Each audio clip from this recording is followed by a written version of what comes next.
Hello students, welcome to the YouTube channel of Infinity Engineering Academy. So in this 8th section of a formula revision series, we are going to discuss all the important formulas related to the torsion chapter. तर या torsion chapter मधले फॉर्म्युले आणि त्याच्याशीच related काही MCQ जे आहेत हे आपण या आजच्या सेशन मध्ये डिस्कस करणार आहोत. या टॉपिक मध्ये बरेचसे फॉर्म्युलेज आहेत. लिस्ट जी आहे ह्या चॅप्टर मध्ये थोडीशी मोठी आहे as compare to the simple stresses as compare to the shear stresses आणि बेंडिंग स्ट्रेसेस.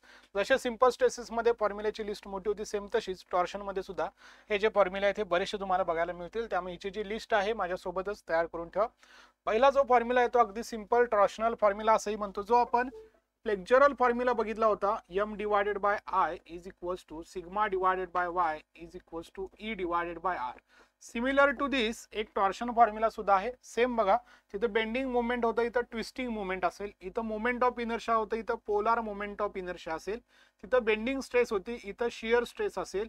वाय म्हणजेच काय होतं, तिथं जे काय एक्स्ट्रीम फायबरचं जे डिस्टन्स आहे न्यूट्रल ॲक्सिस पासूनचं त्याला आपण वाय असं म्हणलं होतं.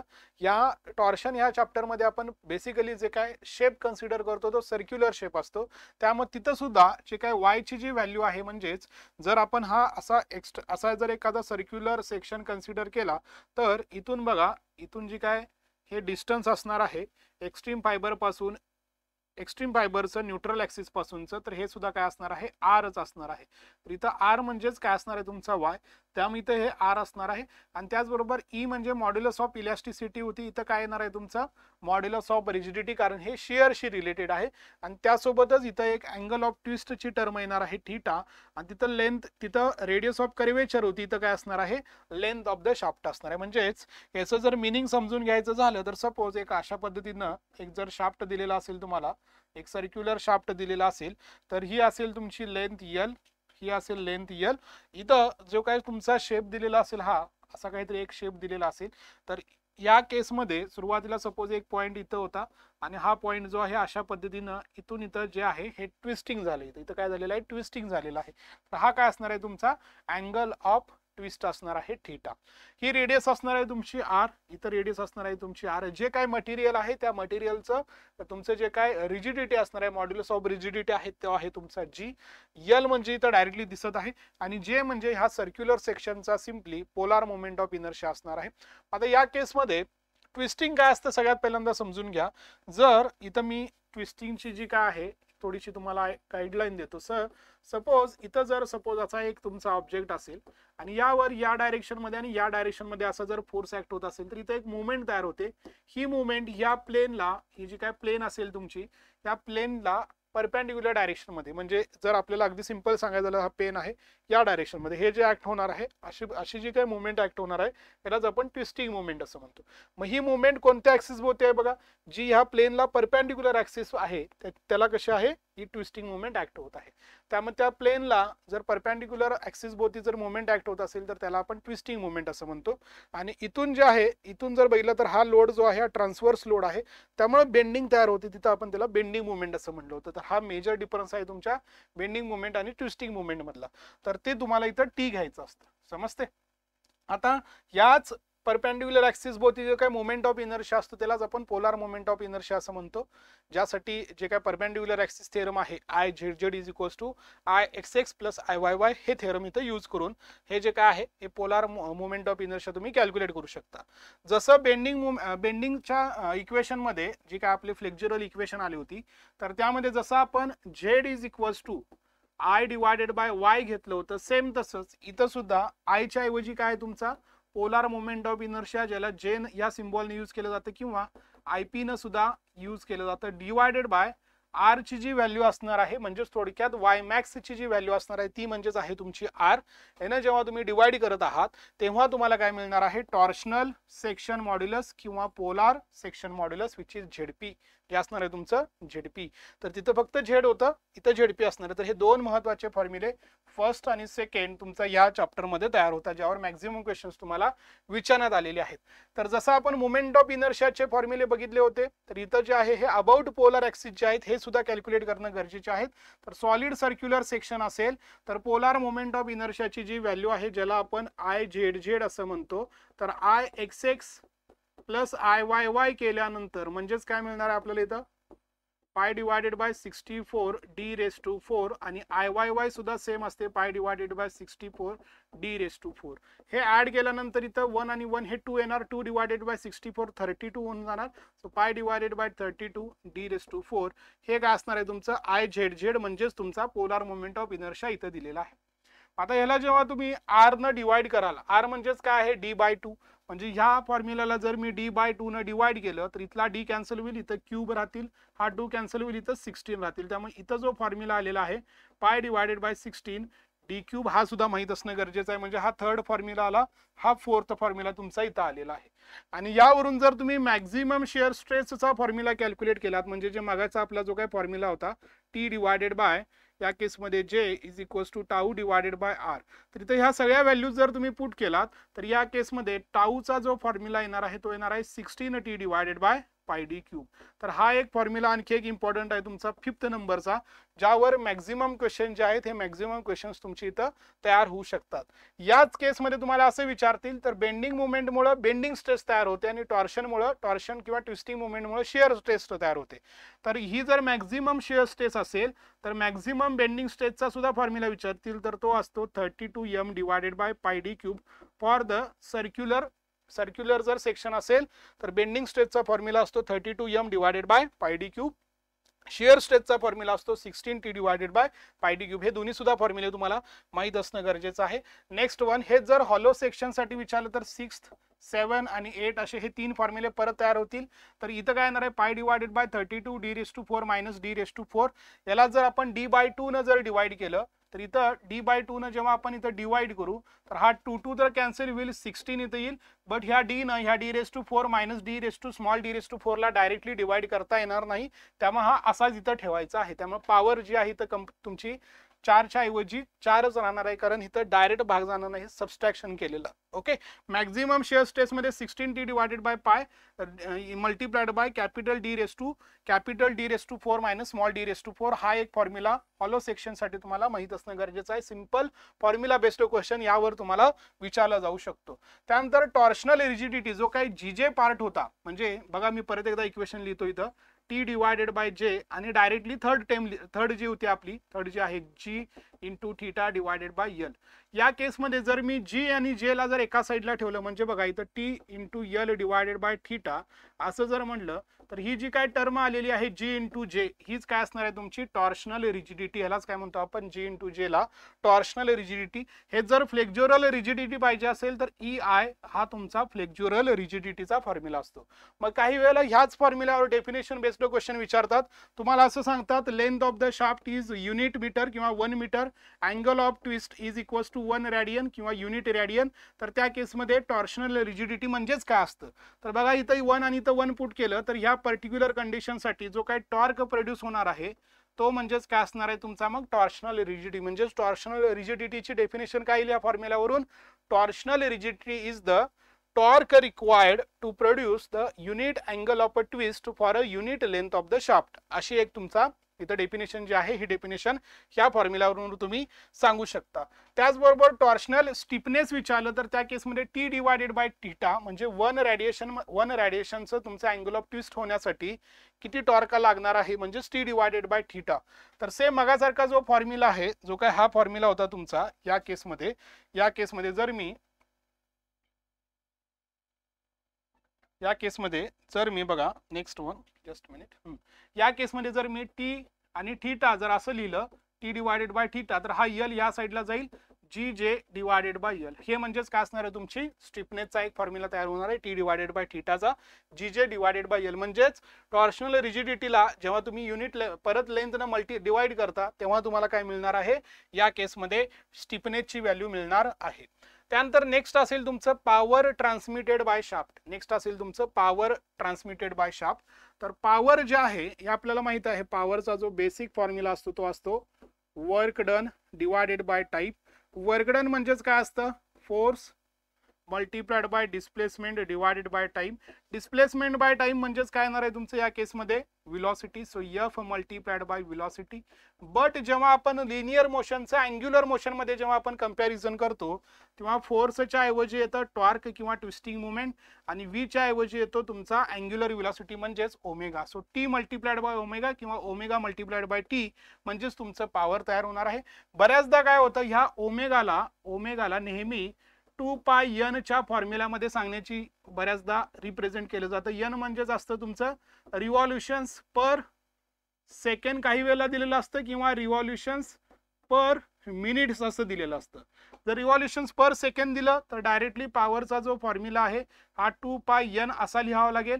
जर तुम्हाला पर सेकंड मध्ये न देता पर मीटर मध्ये जर आन्सर जर तुम्हाला व्हॅल्यू दिलेली असेल तर याला आपल्याला 2 पाय एन डिवायडेड बाय 60 आणि परत पुढे टी जो आहे हा टी सुद्धा यूज करावा लागतो. तर अशा पद्धतीने तुमचा हा फॉर्म्युला तयार होतो पॉवर जनरेशन साठी. तर 2 पाय एन टी डिवायडेड बाय 60 जेव्हा तुम्हाला एन जो आहे हा रिव्हॉल्युशन पर मिनिट मध्ये दिला असेल डायरेक्टली सेकंड मध्ये दिला असेल तर 2 पाय एन टी. अशा पद्धतीने हे लक्षात ठेवा. पॉवरचं जे युनिट आहे हे वॅट असणार आहे. पॉवरचं जे स्टँडर्ड युनिट आहे हे वॅट असणार आहे. हे जर आपण 2 आणि 60 जर इथं कॅन्सल केलं तर हे 2 कॅन्सल होईल इथं 30 राहील म्हणजेच इथं पाय एन टी डिवायडेड बाय 30 असंही येईल. वॅट म्हणजेच आणखी एक याचं युनिट काय असेल बघा वर्कडनचं जे युनिट आहे न्यूटन मीटर आहे पर सेकंड असंही युनिट तुम्हाला देऊ शकतील. न्यूटन मीटर पर सेकंड असंही युनिट देऊ शकतील. तर यावर सुद्धा सिंपल फॉर्म्युला बेस्ड क्वेश्चन तुमचा तयार होऊ शकतो पॉवर जनरेशनवर. त्यानंतर नेक्स्ट असेल तुमचं कंबाईन इफेक्ट ऑफ बेंडिंग आणि टॉर्शन. आता आपण बेंडिंग स्ट्रेसेस सेपरेटली फॉर्म्युले डिस्कस केले, टॉर्शनचे सेपरेटली आपण फॉर्म्युले डिस्कस केले. जेव्हा एखाद्या मेंबरवर ट्विस्टिंग मुवमेंट पण ऍक्ट होत आहे बेंडिंग मुवमेंट पण ऍक्ट होत आहे अशा सिच्युएशन मध्ये त्याला काय म्हणतात combine effect of bending and torsion असं म्हणतात. आता जसं मग सांगितलं मी तुम्हाला की बेंडिंग स्ट्रेसची मॅक्झिमम व्हॅल्यू आहे 32 m divided by pi D cube. Shear स्ट्रेसची मॅक्झिमम व्हॅल्यू आहे 16t divided by pi D cube. जेव्हा मी ह्या दोघांचा रेशो घेतो ह्या रेशोवर तुम्हाला सुद्धा क्वेश्चन विचारतात bending stress divided by shear stress किंवा shear stress divided by bending stress असा तुम्हाला क्वेश्चन विचारला जाऊ शकतो. तर हे असेल 2m डिवायडेड बाय टी. तुम्हाला असं सांगतील bending movement and twisting movement is equals to these two are same असं जर सांगितलं तुम्हाला तर sigma B divided by tau मॅक्सचा रेशो विचारतील. तर हे दोन्ही जर सेम असतील तर हे कॅन्सल होऊन जातील. हा रेशो राहील 2. टाऊ मॅक्स म्हणजे shear stress divided by bending stress असा विचारला तर हा रेशो येईल 1/2. तर यावर सुद्धा फॉर्म्युला बेस्ड क्वेश्चन तुम्हाला विचारले जाऊ शकतात. आता तुम्हाला काय विचारतात की हे जेव्हा कंबाईन मध्ये ऍक्ट होतील आपण प्रिन्सिपल स्ट्रेसेस मध्ये बघा major principal stress minor principal स्ट्रेसचे फॉर्म्युले बघितले होते ज्यामध्ये आपण स्टडी केला होता की मेजर प्रिन्सिपल स्ट्रेसचा formula sigma X plus sigma Y divided by 2 plus और माइनस इथं सिग्मा 2 लिहितो मी सिग्मा 2 और सिग्मा 1 और सिग्मा 2 प्लस और minus square root of sigma X minus sigma Y divided by 2 bracket square plus tau square. हे principal stress मधला आपण पॉइंट आपण स्टडी केलेला होता. आता इथं टॉर्शन मध्ये प्रिन्सिपल स्ट्रेसेस बेंडिंग स्ट्रेसेस आणि टॉर्शनल स्ट्रेसेस तिन्ही चॅप्टरची मिळून एक कन्सेप्ट तयार होती तुमची कंबाईन स्ट्रेसेस साठी. तर जेव्हा तुमच्या ऑब्जेक्टवर बेंडिंग मुवमेंट सुद्धा डेव्हलप होते तर त्या बेंडिंग मुवमेंटमुळे बेंडिंग स्ट्रेसेस तयार होतात. बेंडिंग स्ट्रेसचं नेचर कॉम्प्रेशन किंवा टेन्शन असतं म्हणजेच बेंडिंग स्ट्रेस ज्या आहेत ह्या नॉर्मल स्ट्रेसेस असणार आहेत आणि टॉर्शनल ट्विस्टिंग मुवमेंटमुळे जी स्ट्रेस डेव्हलप होते ती शियर स्ट्रेस डेव्हलप होते. त्यामुळे पर्टिक्युलरली जी ब्लॉक डायग्राम आपण स्टडी करत होतो तर इथं सिग्मा एक्स पण तयार होत आहे या डायरेक्शन मध्ये सिग्मा एक्स पण आहे आणि इथं शियर स्ट्रेस पण आहे बट इथं या डायरेक्शन मध्ये मात्र सिग्मा वाय नाही आहे म्हणजे इथं सिग्मा वाय ची व्हॅल्यू 0 पुट करायची आहे. सिग्मा एक्स म्हणजे सिग्मा बी घ्यायचा आहे आणि इथं तर हा टाऊ मॅक्स ची व्हॅल्यू घेऊन हे इक्वेशन पूर्ण सॉल्व्ह केल्यानंतर तुम्हाला प्रिन्सिपल स्ट्रेसेसच्या ज्या व्हॅल्यूज आहेत त्या अशा मिळतात 16 divided by pi D cube in bracket m plus or minus square root of m square plus T square. ही असणार आहे तुमचं मेजर आणि मायनर प्रिन्सिपल स्ट्रेस. तर हा एक फॉर्म्युला इम्पॉर्टंट आहे. जर तुम्हाला शियर स्ट्रेस विचारलं तर आपल्याला माहित होतं हा जो पार्ट आहे हा मॅक्झिमम शियर स्ट्रेसशी रिलेटेड आहे. तर तितकाच सॉल्व्ह केल्यानंतर आपल्याला मिळेल 16 pi D cube in bracket square root of m square plus T square. असे हा तुमचे प्रिन्सिपल स्ट्रेसेसचे आणि मॅक्झिमम शियर स्ट्रेसचे दोन फॉर्म्युले तयार होतील कंबाईन साठी. पोझिशन विचारली तुम्हाला tan 2 theta divided by tan 2 theta is equals to t divided by m हेही आपल्याला माहित आहे. इक्विव्हॅलेंट मुवमेंट जर तुम्हाला क्वेश्चन मध्ये विचारले इक्विव्हॅलेंट मुवमेंट म्हणजे कन्सेप्ट समजून घ्या. जर मला जो काय माझा m प्लस टी मुळे जो काही इफेक्ट येत आहे सेम इफेक्ट मला फक्त ट्विस्टिंग मुवमेंट मुळे पाहिजे असेल तर त्याला म्हणतात इक्विव्हॅलेंट टॉर्क. सेम जर इफेक्ट मला एका फक्त बेंडिंग मुवमेंट मुळे पाहिजे असेल तर त्याला म्हणतात इक्विव्हॅलेंट मुवमेंट. ही याच्या मागची कन्सेप्ट आहे. म्हणजे ह्या दोघांचा मिळून इफेक्ट म्हणजेच काय, जी सिग्मा 1 तयार होत आहे आणि जे टाऊ मॅक्स तयार होत आहे, हे सिग्मा 1 फक्त ह्या मुवमेंट मुळे जर तयार होत असेल, तिथे ट्विस्टिंग मुवमेंट जर नसेल ऍक्ट होत, फक्त मुवमेंट मुळे मला जी स्ट्रेस इथे डेव्हलप झालेली आहे तितकीच जर मला फक्त एका मुवमेंट मुळे पाहिजे असेल तर त्याला इक्विव्हॅलेंट मुवमेंट म्हणतात. इथं जी मॅक्झिमम शिअर स्ट्रेस डेव्हलप झालेली आहे कुणामुळं, m आणि t मुळे, सेम शिअर स्ट्रेस मला फक्त एकट्या टॉर्क मुळे जर जनरेट करायची असेल तर त्याला काय म्हणतात, इक्विव्हॅलेंट टॉर्क असं म्हणतात. तर हे दोन्ही फॉर्म्युले लक्षात ठेवा. 1/2 in bracket m plus square root of m square plus t square आणि इक्विव्हॅलेंट टॉर्क विचारला तर square root of m square plus t square. हे याचं एक्झाम्पल असणार आहे. ओके, तर अशा पद्धतीने हे तुमचे इम्पॉर्टंट फॉर्म्युले होते टॉर्शनशी रिलेटेड. हेच जर तुम्हाला हॉलो शाफ्ट साठी विचारलं तर परत एकदा सेम मगासारखं 16d डिवायडेड बाय पाय d⁴ मायनस d⁴, इथं सुद्धा d⁴ मायनस d⁴. हे हॉलो साठी तुम्हाला चेंजेस करायचे आहेत. यावर तुम्हाला एखादा फॉर्म्युला बेस्ड क्वेश्चन जो आहे हा विचारला जाऊ शकतो. आणि यामध्येच जसं आपण पहिल्या चॅप्टर मध्ये सुद्धा बघितलं होतं strain energy due to axial force, same तसं strain energy due to torsion सुद्धा विचारलं जाऊ शकतं. तर एक सिंपल फॉर्म्युला येईल जसा तिथं आला होता आपला 1/2 into force into displacement, same तसंच 1/2 into torque into angular displacement एक क्वेश्चन एक फॉर्म्युला येईल तुमचा, किंवा t² डिवायडेड बाय 2gj हा एक येईल, किंवा टाऊच्या फॉर्ममध्ये जर विचारलं तर टाऊ² डिवायडेड बाय 4g. यावर ह्या आता जी काही एमपीएससीची मेन्स एक्झाम झाली लास्ट इयर मध्ये त्यावर ह्या फॉर्म्युल्यावर डायरेक्टली स्ट्रेट फॉरवर्ड क्वेश्चन आला होता, tau divided by 4g multiplied by volume of the shaft. जर तुम्हाला कंपॅरिझन विचारलं हॉलो सेक्शनचं आणि सॉलिड सेक्शनचं तर ह्या एनर्जीसाठी लक्षात ठेवा कॅपिटल d² म्हणजेच एक्सटर्नल डायमीटर प्लस इंटरनल डायमीटरचा स्क्वेअर डिवायडेड बाय सॉलिड सेक्शनची जी डायमीटर आहे त्याचा स्क्वेअर. आणि जर तुम्हाला स्ट्रेंथ बद्दल विचारलं, जर कंपॅरिझन तुम्हाला स्ट्रेंथ बद्दल विचारलं, strength of the hollow section divided by strength of the solid section, तर हा रेशो लक्षात ठेवा external diameter ⁴ minus internal diameter ⁴ divided by diameter of the solid section ⁴.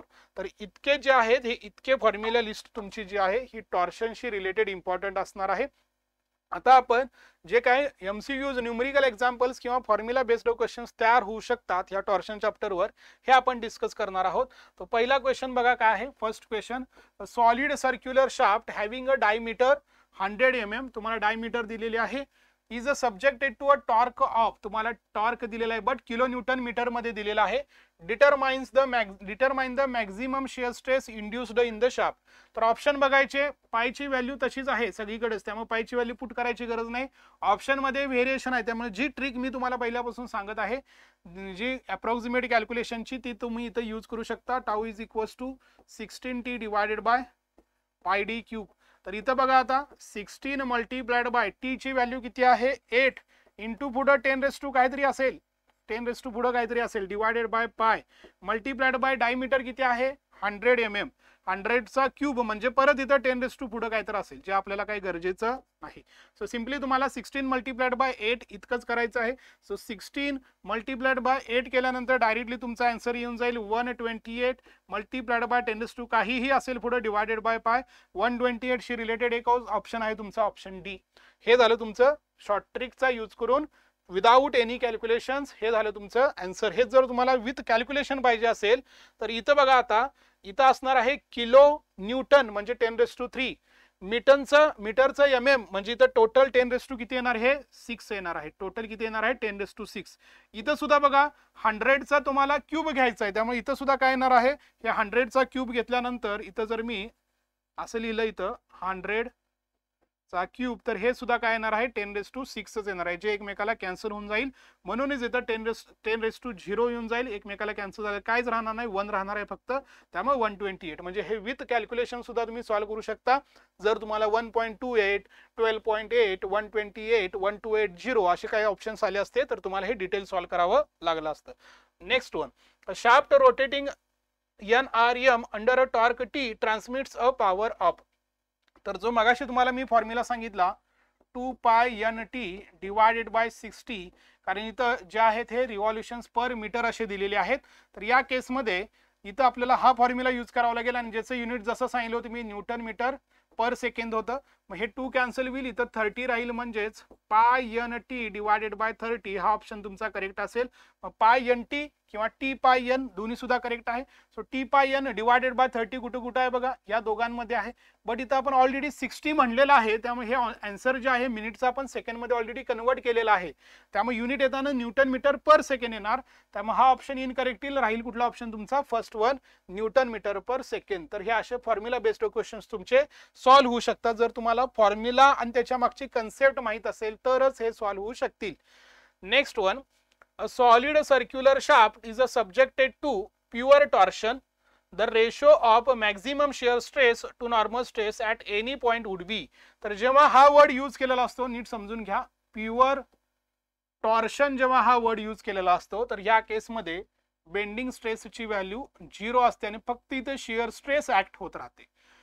मग आपण प्रिन्सिपल स्ट्रेसेस मध्ये सुद्धा बघितलेलं आहे, जर सिग्मा 0 असेल आणि फक्त टाऊ असेल तर या केसमध्ये जी काय मेजर तुमची जी काय मेजर नॉर्मल स्ट्रेस म्हणजेच सिग्मा 1 जी डेव्हलप होते आणि जी टाऊ मॅक्स असतो हे दोन्ही सुद्धा सेम असतात. म्हणजे स्क्वेअर रूट ऑफ जे आपण बघितलं होतं ब्रॅकेटचं, जे काय ब्रॅकेट मधला जो काय पार्ट होता ते म्हणजेच काय असणार आहे तुमचं सिग्मा 1 आणि ते म्हणजेच काय असणार आहे तुमचं टाऊ मॅक्स.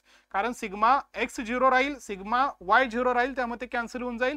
म्हणजेच थोडक्यात जे काय टाऊ स्क्वेअर आहे त्याचं स्क्वेअर रूट म्हणजेच टाऊ जे काय असणार आहे ते टाऊ म्हणजेच तुमचं सिग्मा 1 असेल आणि ते म्हणजेच तुमचं टाऊ मॅक्स पण असणार आहे. म्हणजे दोन्ही सेम आहेत, म्हणजेच रेशो काय येईल 1:1 येईल. म्हणजेच रेशो काय येईल 1:1. कारण इथं काय सांगितलेलं आहे, प्युअर टॉर्शन म्हणजे ओनली शेअर स्ट्रेसच डेव्हलप होईल आणि त्या शेअर स्ट्रेसमुळे जे काय तुमची मॅक्झिमम शेअर स्ट्रेस डेव्हलप होईल आणि नॉर्मल स्ट्रेस डेव्हलप होईल ते दोन्ही सुद्धा सेम राहतील. म्हणून हा रेशो 1:1च असणार आहे. Next one, maximum share stress produced on solid circular shaft under torque is. तर बघा हा अगदी सिंपल फॉर्म्युला बेस्ड क्वेश्चन विचारलेला आहे. So 16t divided by pi D cube हे आपल्याला आन्सर माहित आहे. सो ऑप्शन बी जो आहे हा ऑप्शन बी तुमचा इथं करेक्ट आलेला आहे. आता एक न्यूमरिकल एक्झाम्पल आहे, बघा कसं सॉल्व्ह करायचं, नीट क्वेश्चनला समजून घ्या. A circular shaft can transmit a torque of 5 kilo newton. तुम्हाला एक टॉर्क दिलेला आहे 5 kilo newton metre. If the torque is reduced to 4 kilo newton metre. तर ह्याच्याऐवजी मी काय केलं, एक दुसरा टॉर्क घेतला 4 kilo newton metre. Then the maximum value of a bending moment तुम्हाला विचारलेली आहे, that can be apply to the shaft. तर ह्या दोघांमुळे हा सेम इफेक्ट आपल्याला आणायचा आहे. ह्या दोघांमुळे जो काही इफेक्ट होता तोच इफेक्ट ह्या एकामुळे तुम्हाला आणायचा असेल तर ही काय असेल तुमची, जसं मगाशी सांगितलं तर ही इक्विव्हॅलेंट टॉर्क तयार झाली, बरोबर आहे. ह्या दोघांमुळे जो काही इफेक्ट आला तोच इफेक्ट इथं या एकामुळे येत आहे. इफेक्ट म्हणजेच काय आहे, टॉर्क जर आपण इक्विव्हॅलेंट टॉर्क कॅल्क्युलेट करत असेल तर हा इफेक्ट म्हणजेच असणार आहे मॅक्झिमम शियर स्ट्रेस. जर आपण इक्विव्हॅलेंट बेंडिंग मोमेंट कॅल्क्युलेट करत असाल तर हा इफेक्ट म्हणजेच असणार आहे मॅक्झिमम नॉर्मल स्ट्रेस. मग आता आपल्याला इक्विव्हॅलेंट टॉर्कचा फॉर्म्युला माहित आहे, मगाशी सांगितलं होता बघा, T is equals to T square plus M square. मग आता इक्विव्हॅलेंट टॉर्क म्हणजे जो सिंगल ऍक्ट होत होता तो इक्विव्हॅलेंट टॉर्क तो किती आहे 5 आहे. ओके, जेव्हा मी कॉम्बिनेशन मध्ये यूज करत आहे तेव्हा टॉर्क किती आहे 4. तर हा 4चा स्क्वेअर आणि त्यासाठी बेंडिंग मोमेंट किती असली पाहिजे. तर परत एकदा जसे मी तुम्हाला सांगितलेलं आहे की पायथागोरसचे त्रिकोटे असतात त्याच्यावरून हे तुम्ही डायरेक्टली सॉल्व्ह केल्यानंतर विदाउट एनी कॅल्क्युलेशन एम ची व्हॅल्यू काय येईल 3. कारण 4चा स्क्वेअर असेल 16. इथं आपल्याला आणायचं आहे दोन्ही साईडला स्क्वेअर रूट कॅन्सल करण्यासाठी स्क्वेअर केल्यानंतर हे 25 हे 16 आणि पुढे आपल्याला इथं आणावे लागतील 9. 9 काय तुमचा 3चा स्क्वेअर आहे, त्यामुळे एम ची व्हॅल्यू काय राहील तुमची 3. तर अशा पद्धतीनं हायर लेवलचे क्वेश्चन सुद्धा तुम्ही सॉल्व्ह करू शकता जर तुम्हाला फॉर्म्युले जे आहेत हे फॉर्म्युले व्यवस्थितरित्या माहित असतील, पार्ट असतील, कन्सेप्ट माहित असेल तर अशा टाइपचे न्यूमरिकल क्वेश्चन जरी हायर वाटत असतील तरी सुद्धा हे आणि त्यासोबतच कॅल्क्युलेशनच्या ट्रिक्स तुम्हाला जमत असतील तर तुम्ही हे questions within a minute with accuracy solve करू शकाल आणि तुमचा जो स्कोर आहे हा स्कोर तुम्ही बूस्ट करू शकाल. ओके, जो काय रिसेंट ट्रेंड येत आहे, जो काय IBPS किंवा TCS पॅटर्न येत आहे त्यामध्ये आपल्याला लक्षात आलेलं आहे की न्यूमरिकल क्वेश्चनचं प्रमाण जे आहे डे बाय डे इन्क्रीज होत चाललेलं आहे. त्यामुळे न्यूमरिकल क्वेश्चनची प्रॅक्टिस करणं गरजेचं आहे आणि न्यूमरिकल न्यूमेरिकल क्वेश्चन जे आहे ते विदाऊट फॉर्म्युले तुम्ही सॉल्व्ह करू शकणार नाहीत. त्याचबरोबर विदाऊट तुमच्या जे काय कॅल्क्युलेशनच्या ज्या काही स्टेप्स आहेत ह्या जोपर्यंत तुमच्या परफेक्ट नसतील तोपर्यंत तुम्हाला हे क्वेश्चन सॉल्व्ह करता येणार नाहीत. तर हेच स्ट्रॉंग करण्यासाठी आपण ही सिरीज स्टार्ट केलेली आहे. तर हे बघत राहा, फॉर्म्युलाची लिस्ट तयार करत राहा. आता आणखी आपले 2 महत्त्वाचे चॅप्टर्स राहिलेले जे अपकमिंग 2 सेशन मध्ये आपण कंप्लीट करू. एक असेल स्लोप डिफ्लेक्शनचा आणि एक असेल कॉलमचा. ओके, सो तोपर्यंत अभ्यास करत राहा, क्वेश्चन सॉल्व्ह करत राहा. थँक्यू.